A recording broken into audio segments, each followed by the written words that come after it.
Everybody, this is Coach Nico from Soccer Skills, and this segment is called Warning, 10 Things Soccer Trainers Do Not Want You to Know.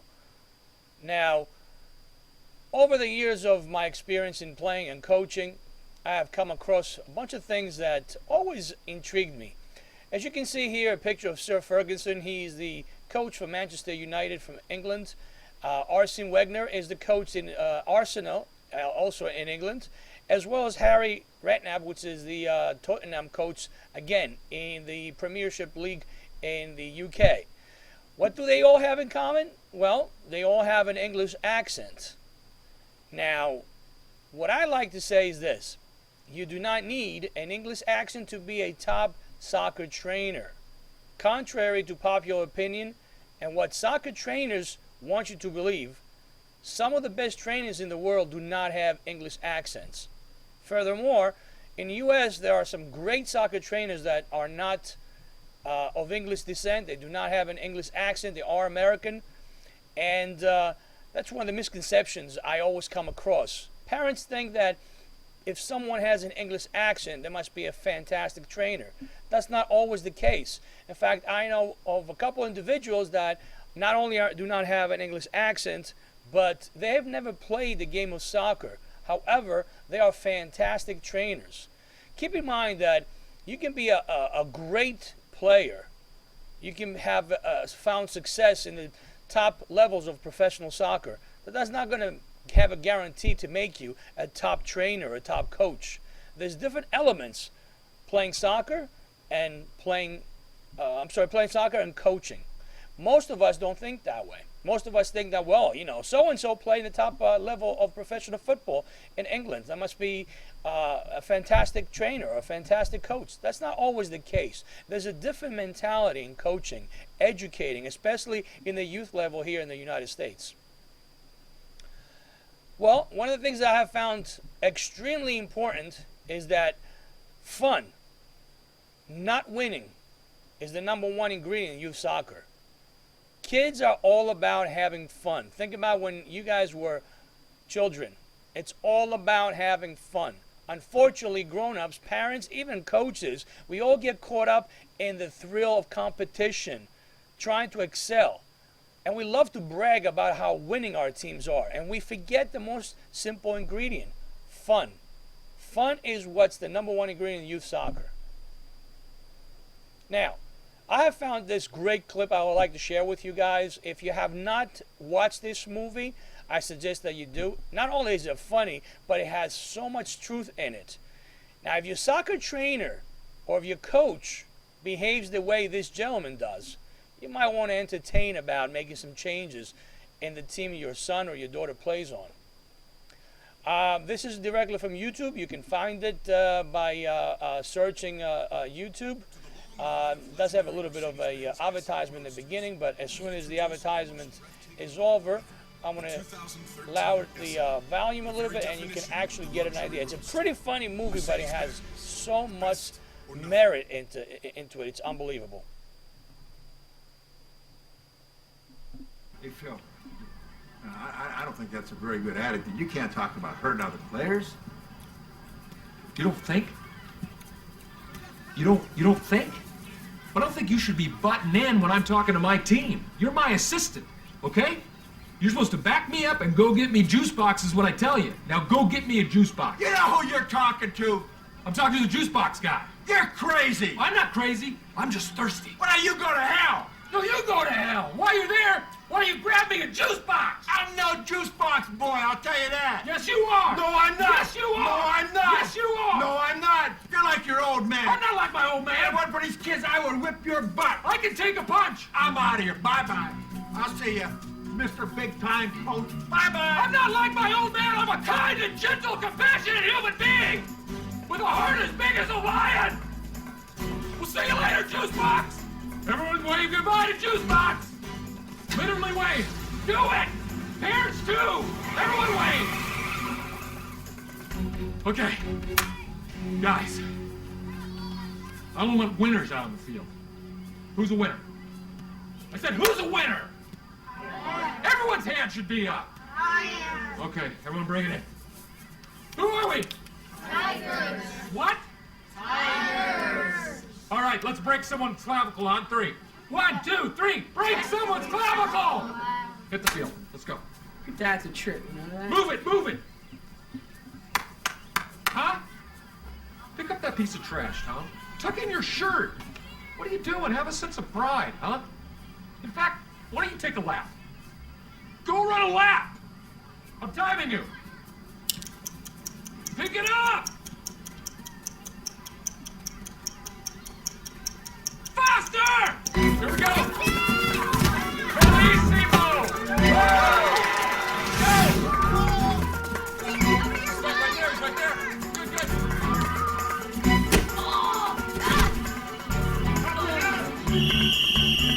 Non ci provare più, hai capito?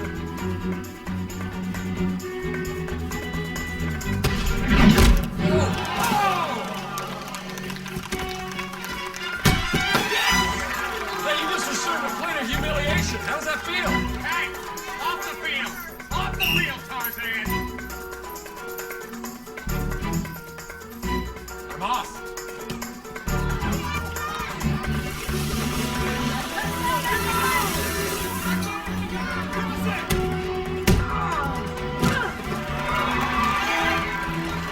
Defense! Come on! You guys know anything about defense? Dad! Yeah. Dad! Dad! Not now, Sam. Can you put me in? Later. Go grab some bitch. Come on! There we go, Giampiero. Look good.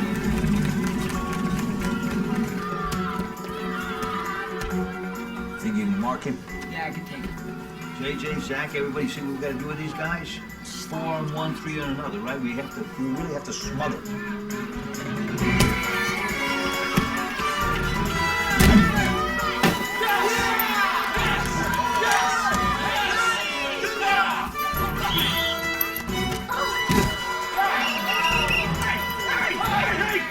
you just push a kid to the ground? He fell down! He fell down!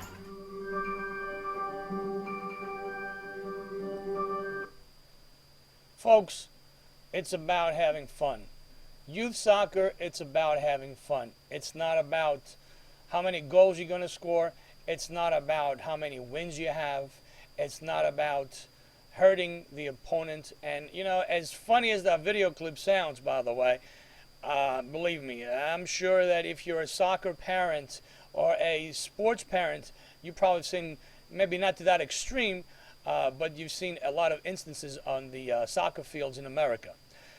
It's about having fun. In fact, 73% of kids quit their childhood sport, not soccer, but other sports as well, by the age of 13, because guess what?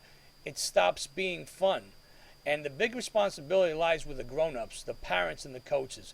We forget to keep it fun.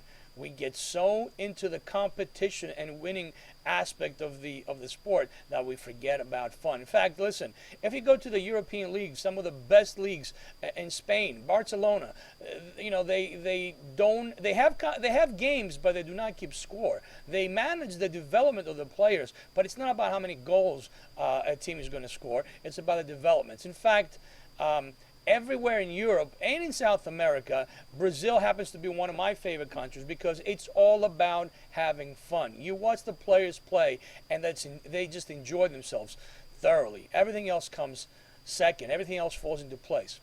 Imagination. Here's another key ingredient. A soccer trainer's ability to be creative, imaginative, and think like a kid is a must in youth soccer. Why do I say that? Well, if your imagination is wild, if your imagination is vivid, if you can integrate different elements of the game, fundamentals, foot skills, agility, if you integrate them all and make them fun for the kids, they will love you and they will not be able to wait to come to your practices. It's a fact. Well, let me ask you something else. Do you think that juggling a ball 500 times makes you a great soccer player? I've seen, you know, kids that can juggle, especially with their thighs. They forget to use their feet, a lot of these kids. They can juggle a ball with their thighs, you know, 100, 200, 300 times. And they're so proud of it. And it's a great accomplishment. But guess what? Juggling the ball 500 times will not make you a great soccer player. There's a lot of other elements. If you can juggle the ball 500 times, chances are you're a great juggler. That's about it. I mean, there's people in the circus that can juggle a soccer ball or something else that amount of times. Doesn't mean they're good soccer players. Doesn't mean they even play soccer. Does that make sense? Well, let's move on. If you guys are in the mindset of footwork, basic skills, over and over and over again, it's key. My philosophy is that footwork and basic skills, fundamentals, are needed before you can progress in the youth development. However, as important as they are, it's not the only thing that a soccer player needs to become a good one. There's other elements. Being able to read the game, being able to have vision, being able to dribble with your head up, being able to be creative when you have the ball in your feet, being able to have fun when you have the ball in your feet. There's so many other elements besides footwork that make soccer a great sport. Here's something else. Most of us, when a youth soccer player makes a mistake, oh boy, they go crazy. Trainers and coaches, they start, yelling at the kids why they made a mistake. Don't do this, don't do that. Where kids basically are afraid to even touch the ball. Encouraging mistakes allows soccer players to keep on practicing and not afraid to be creative or fail. You encourage them to make mistakes, and that's how they learn. Practice makes perfect. Making mistakes makes you a better player. Focusing on fundamentals, not winning or losing, of course, develops long-term success. What do we mean by that? Well, there's a lot of times where you have youth teams that want to have instant success. They don't have any fundamentals. They don't have any skills. They kick the ball and they run after it. Part of the education process is educating soccer parents, especially beginning soccer parents, when they have their little ones on their first travel team. Educate them on the merits of long-term development. Not quick fixes. Not having a bunch of kids that are pretty tall and pretty physical playing kick and run style soccer. That will get you some wins instantly because the kids are bigger, they can kick the ball, and they can run. And guess what? Whoever is fastest wins the game. But over the long term, as the kids develop and get older, if they don't have the fundamentals, if they cannot stop the ball, control the ball, distribute the ball, they will not be able to succeed. No matter how great a kid of 9 or 10 years may be, he or she may be mediocre soccer player by the time they reach 13 or 14. There's nothing we can do about that. It's called nature. Nature reshuffles the deck. As the teen years come, some kids get better, some kids get worse, some kids stay the same, and there is nothing anyone can do. It's called nature. Folks, this was the segment today of what are some of the things that trainers don't want you to know. Again, if you're going to hire a trainer, please do your due diligence. Ask for a free session. It doesn't matter if they have fancy websites. Ask for a free training session. See what they're all about. See how they handle themselves. Just because they have an English accent does not make them a great trainer. Please visit our site, soccertoplay.com. We can be reached at 732-580-2174. We will come out, offer a free training of agility, footwork for the coaches. I know that a lot of coaches don't have the time to do the extra training. We'll come to your location, bring the equipment, and help you excel, help you bring your team to the next level, and maintain that top level. Have a great day, everybody.